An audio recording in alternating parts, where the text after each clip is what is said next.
Hello my fine young family Watsits, how are you doing?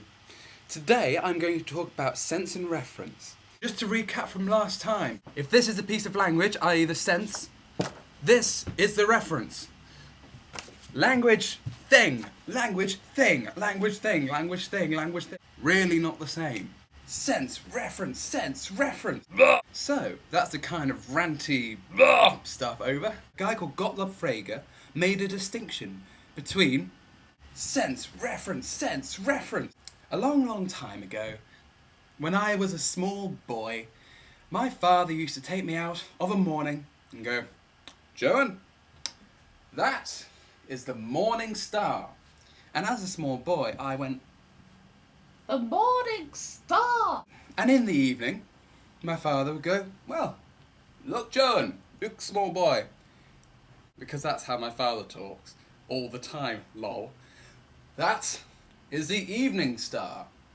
And I went, "Evening star? Ooh!" And then when I grew up a little bit, I found out that both the morning star and the evening star were both Venus. And being an angsty teenager, I went, astronomy fail. But had my dear father, God bless him, made an astronomy fail. Whether he had made an astronomy fail or not, that is not the question. The question is, how can the morning star, the evening star, and Venus all be Venus? Language, the morning star, and the evening star, although they're distinct, their object is the same thing, i.e. Venus. Either planet, actual burning ball of gas, Venus. I assume it's a burning ball of gas.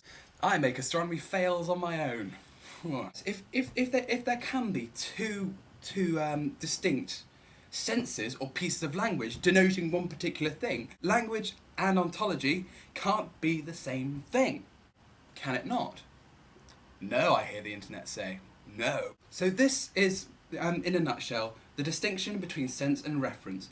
What you say, I pen, doesn't necessarily, mind you, denote the actual thing, pen. This is because the sense of a word doesn't necessarily fix its own interpretation. When JFK went to Berlin, he said, "Ich bin ein Berliner," which he thought meant, "I am a Berliner, i.e. one of you guys."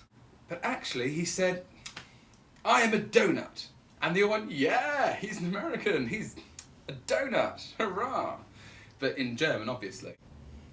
So, the sense of ein Berliner means resident of Berlin in English and donut in German. This is an example of same sense can have two different references. Kind of the opposite of the morning star, evening star, both meaning Venus. I'm sorry this isn't an actual donut. This is a mince pie. If you come from a country that doesn't have mince pies. Whew. This is the closest thing I have to a donut in my cupboard. So, oh well, I get a free mince pie.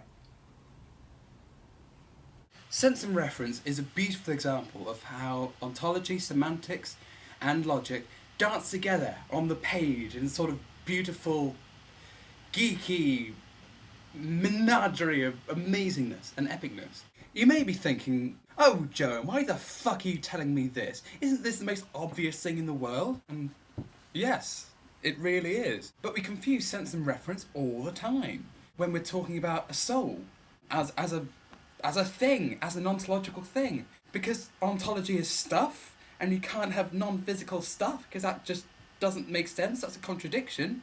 Our soul isn't an ontological thing. It's a piece of language. It's a metaphor.